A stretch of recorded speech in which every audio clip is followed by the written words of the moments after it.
you. Thank you, David, for that music that you provided. Thanks, Leif, for the reading. And Debbie, thank you for everything you do, always. New month, August, and so we have a new theme, the fear and the furious. So we're going to soften it a little bit because this week my particular title is Anger as a Force for Change, as David was just singing about. Anger is a force for change, so we can use anger for our good. We can use it instead of just flying off the handle, we can use it for something good. And of course, I do a lot of research coming up with these ideas, and one of the researches I do is I scroll down on Facebook to see if there's any good ideas. Well, lo and behold, here I come up to this thing that says, the 9 levels of Midwest anger. Okay, the first one, number 9, Jesus, Mary, and Joseph. Number 8, whoa, whoa, whoa. We can get real hostile here. Number 7, hold your horses. That was one in my house, in the house where I grew up. Hold your horses. Another one is, geez Louise. Really letting that anger out. For heaven's sake. I hear my aunt saying that to this day. If I had a nickel for every time, well, now just wait a minute. For Pete's sake. Listen here, pal. So we in the Midwest can really get riled up, right? Well, personally speaking, I got a lot other things I could list on here that probably aren't appropriate for me to share with you. But those are some of the things. The idea about what I'm talking about today is that anger can be a signal for us. It can be an alarm. When we get angry, that can say, pay attention to something. One of the authors I like that kind of fits into our philosophy is a woman by the name of Brené Brown. Many of you have read some of her books. I think the one that we've read and maybe done some work on, I think I did a class on it, I took a class on it, was Rising Strong. And she wrote this in another book called Braving the Wilderness, which I haven't read. She says, when we're in pain and fear, and I added guilt, anger and hate are our go-to emotions.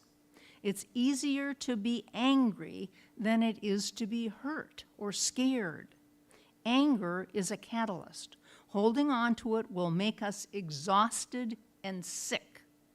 And I think she knows whereof she speaks. Or sometimes anger can mask a far more difficult emotion like grief, regret, or shame, and we need to use it to dig into what we're really feeling. When I read this, came to my mind a good friend of mine, actually whose memorial service I'm going to on Saturday. You know, you get to be my age, people, you lose people. But I remember probably 20, 30, 40, I don't know how many years ago this was. She had a nice boyfriend, and he was at her townhouse, but she had a doings to go to, a work event that she was going to, and he said, well, just, go, have a good time. I'm going to be here. I'll keep the home fires burning for you. Just have a great time. So she goes to this event. She runs into an old boyfriend. And they get together, and they spend a little time together. And on her way home, she was feeling guilt. And she was feeling terrible about herself. She got this nice boyfriend. And she never did do guilt well. The emotion she did well was anger. She liked to get mad and yell at people and express her emotions that way. So all the way home, she was thinking about, okay, he's going to come to the door, and he's going to say to me, for crying out loud, I didn't realize you'd be this late. You should have called. I was worried sick, blah, blah, blah, blah, blah, blah. Well, so she was all ready with her comebacks. And, well, who do you think you are telling me what to do? I'm a grown-up. And so she's getting herself all angered up. She goes home. She opens the door. He's there. He said, oh, you must be just exhausted. He said, why don't you I'll draw you a nice bath. I'll bring you a glass of wine. And she's like, ugh. Here I was all set to be angry, and instead of blaming and stuff, he's being nice to me. She wasn't good at that. She wasn't good at that. She said, I got into the shower. I just told her, I'll just jump in the shower. She said, I jumped in the shower, and she said, I cried, and I cried, and I cried. She was feeling that guilt and that remorse, because sometimes that emotion of anger is easier for a lot of us than perhaps regret or shame. Not for me. Anger I never learned anger in my house. When I grew up, we didn't see anger expressed. I don't know how my folks handled it, but we didn't see it, whatever was going on. And so we didn't really, anger is not an emotion still that I'm comfortable with, and oftentimes it wakes me up at 3 o'clock in the morning, and then I realize, then I'm mad. But it isn't until then I even recognize it. Ernest Holmes says, anger can be turned into love, and the very power that has been destroying can be made to build up. And isn't that wonderful? We can take these things that we view as negative, and we can, if we use our minds and if we're willing, we can turn it around to use for good. Holmes teaches that these emotions, including anger, are all expressions of energy. And energy, he says, emotions fuel manifestation. This is what I learned when I became a practitioner many years ago. This was the formula. Intention plus feelings equal manifestation. You set your intention, this is what I want in my life, and then you get some feelings around it, and that's what equals manifestation. And I still use that formula. I think that's fabulous, and that's why I feel comfortable going to my really fundamental Christian relatives, even though we don't exactly believe the same thing about who God is to us and about hell and all that kind of stuff. And yet, I know if I go to them and say, here's my situation, here's my intention, this is what I desire, and will you pray for me? Well, I gave them the intention. They already love me. So their prayers are very effective for me. I have no qualms about asking them to pray for me, because I think that all those ingredients are there for them. And if this anger is left unchecked, we can harm ourselves and others. And I think I did this when I was younger by just automatically stuffing any anger in my life. And what it came out as is migraine headaches over the years. So we can't dismiss it, because it's still with us. But if we can acknowledge it and understand it, we can channel it, and we can use that same energy constructively for healing and all kinds of good stuff. So I'm going to be talking about 3 points today. The first point is this: anger as an inner alarm system. So when we get that, when we're triggered by some anger, it can be a wake-up call. Think, what's going on in my life? It's the soul's alarm bell alerting us to imbalance, violation, or injustice.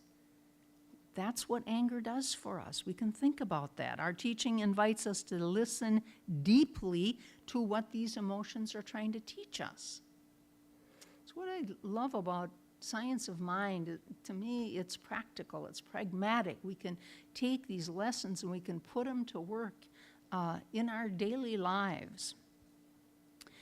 we can, when we get a handle on that anger, instead of letting it, take us down a road of anger and rage, etc., if we ground ourselves a little bit, then we can choose something that makes more sense. We can make some choices that make sense. Developing conscious awareness of our emotions lets us process them in a very constructive way.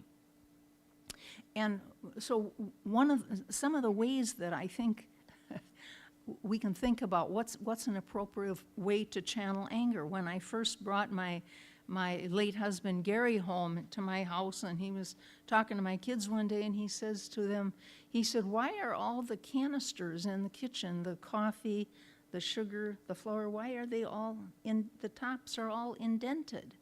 Why is that?" And they say, "Oh, because when Mom gets mad, she goes boom, boom, boom, boom." And it was a true story. That's what I did. If I'd get mad, I'd want to be hitting something. Well, maybe I was releasing some anger, but I think as I matured a little bit, I realized it would be more constructive if I said, "Leave me alone, I'm going for a walk," and just get out the door and walk for a couple miles, come back, and I would have settled down where I can talk to them about what was so upsetting to me instead of beating up on the canisters. Another thing that I learned over the years is journaling. As I said, this anger stuff that I stuffed so deep that would come up at 3 o'clock in the morning, I would realize after a while that it was helpful if I just plain got up out of bed, said, "Yeah, I get it now. I'm angry about this. Whatever happened really irritated me, and I got to get it off my chest." And here it is, middle of the night, but grab a pencil, grab a piece of paper, and then start to write. This is what I'm feeling, and why could this possibly, I said bad words on there. I blamed people. I call it diarrhea of the pen. Just let it out, get it out. And what I found over time is that as I did that, as I got that out of me, as I put it on paper, and I'm writing, and all of a sudden I find I'm writing a prayer. And this rant would turn into something positive and good. And then I could sleep. So journaling, I think, is an excellent thing to do to deal with anger. It's not going to hurt anybody, and in my case, it certainly was something that was healing. So then the next point I would like to talk about today is this: redirecting fury into visionary action. Take that fury and do something positive with it. And I couldn't help but think of Leif and Karen, because they do so many good things. And I know they don't like me to put them on a pedestal, but I'm gonna. They do good things. And one of the things that I was thinking about is, oftentimes we think there's injustice in this world, and we get all, I'm going to talk to you about it so you can get mad too, and we can just stir that turd together, and we can just get all self-righteous, and we can talk about this. Isn't this great? No, that's not great. That doesn't do any good. What does good is something that Leif did years ago. He joined something called restorative justice. We can say, "Oh, these juvenile delinquents, what a bunch of spoiled brats they are. They're not accountable for anything. They go into the jewelry stores, they grab the jewelry, they walk out. There's no accountability." What restorative justice is, when they take these people who've done stuff like that and make them accountable, and make them do some kind of restoration for the harm they've done. That restoration might be writing a letter to their parents, might be having a conversation with the manager of the store they stole from, whatever it is. But you hear what I'm saying? Instead of just ranting and taking that anger and let's get a few other people stirred up, what can we do that's proactive, that will do some good? And I think that that makes a big difference when we shift from reaction, just to, losing it, to something where we're reacting with a purpose. The energy of anger is potent. It can destroy. On the other hand, we can use it for something to build, too. When you think of something like, when you have these thoughts like, this got to change. Listen to yourself. It's got to change, but who's going to change it? Think about, what can I do in a positive way? Anger shows us what we can't tolerate anymore, and yet we have to take a step beyond that and decide, what can I do? So the third point I want to make this morning is about maintaining composure in challenging situations. And isn't that, it's difficult to do that. A lot of times if our anger is triggered, composure is not what we're experiencing. We're experiencing getting hot and saying things right off the cuff. And the point here is this idea of sort of like the old, if you're angry, count to 10 first before you do anything. And in this situation, we're reminded, take a deep breath. Take a breath, take a pause. Don't react, but take a deep breath and then respond in a way that's responsible, not letting this anger take us down this slippery slope that leads us to more anger and nothing that's positive. And when we're grounded, we can respond from a more a stronger base, and we can do the things instead of suppressing the anger. What we're doing is we're honoring the anger and saying, but where can I go with this in a positive way? We must learn to feel the heat without closing our hearts. It's not good to just shove that stuff down and pretend it isn't there, but it's good to one of the things that I've learned to say is, to my higher power is, I'm willing for my heart to be softened right here and right now, whatever the situation might be. How bad is that, to get our heart softened? There's not going to hurt anything. And I think when our heart is soft, we are open to the guidance that our higher power so willingly is there to give us. So the whole idea is to just not be triggered and fly off the handle, but take a deep breath, pause, and respond in a positive way. So anger isn't something we have to fix. It's something that, it's not something we want to bury within us, but we have to recognize it's a powerful symbol. It's a powerful signal that we have to pay attention. Something is happening here, and we can learn to use this in a positive way. And again, it's not to bypass it and pretend it's not there. I did that for too many years, just shove it down, and it works for a while, but it always comes to bite you in the butt. And so when anger is acknowledged, we can use it as a positive, creative force. And then, of course, the idea when we're triggered to just stop, take a deep breath, and pause. And we know then that we can expect that this anger can be used as fuel for something good. So let's just reflect on this a little bit and think about that. Perhaps this week, think about a time that you were recently triggered or angry about something, and journal about it. What was the deeper message? Was there something beyond this, what you thought triggered you? Were there some boundaries crossed? Were there some values that weren't met? Truths denied?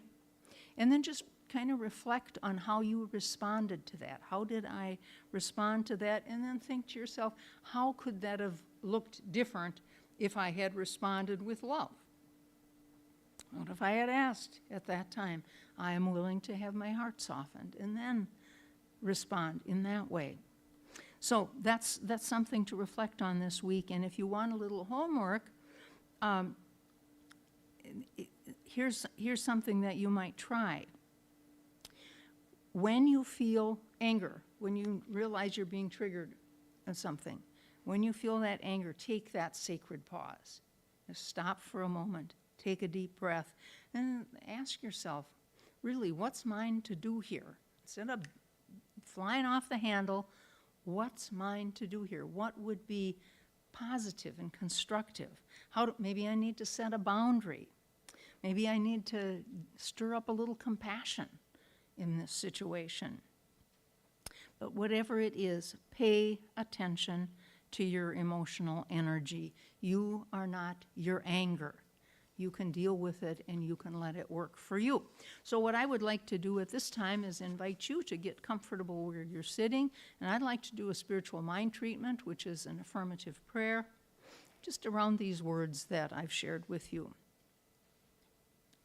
And I know there is that one power in the universe, that one power that created the whole universe, everything. I think about all the stars and the solar systems and the galaxies, everything. It's just unfathomable. And that very power also created our galaxy, and it created this little third rock from the sun, which is nothing but a speck in the grand scheme of things. And then I am a speck on that little speck.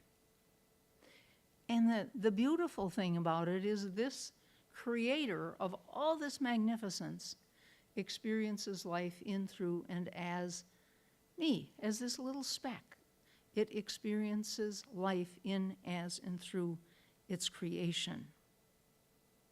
So I know and I'm appreciative that I am one with that very power, and I speak these words from that power within. And I know that even though I sometimes have stuffed my anger, I've sometimes flown off the handle, sometimes held on to anger till it made me sick, even though all that, I know that the truth is that anger can be used as a positive catalyst, an alarm of sorts to wake us up to what's going on in our life and to channel it into a meaningful action.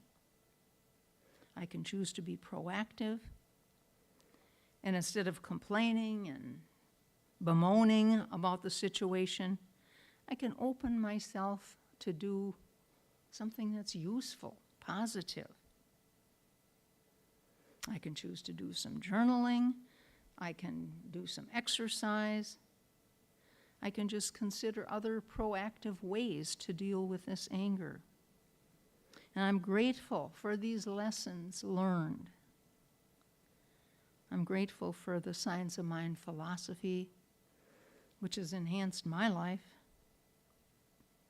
And I'm grateful for knowing that things are always in divine right order. Wherever we are, whatever is happening, we can move up from this rung of consciousness. We can move higher because everything is in divine right order. I'm grateful for that, and I release these words now to my higher power for perfect manifestation. So it is.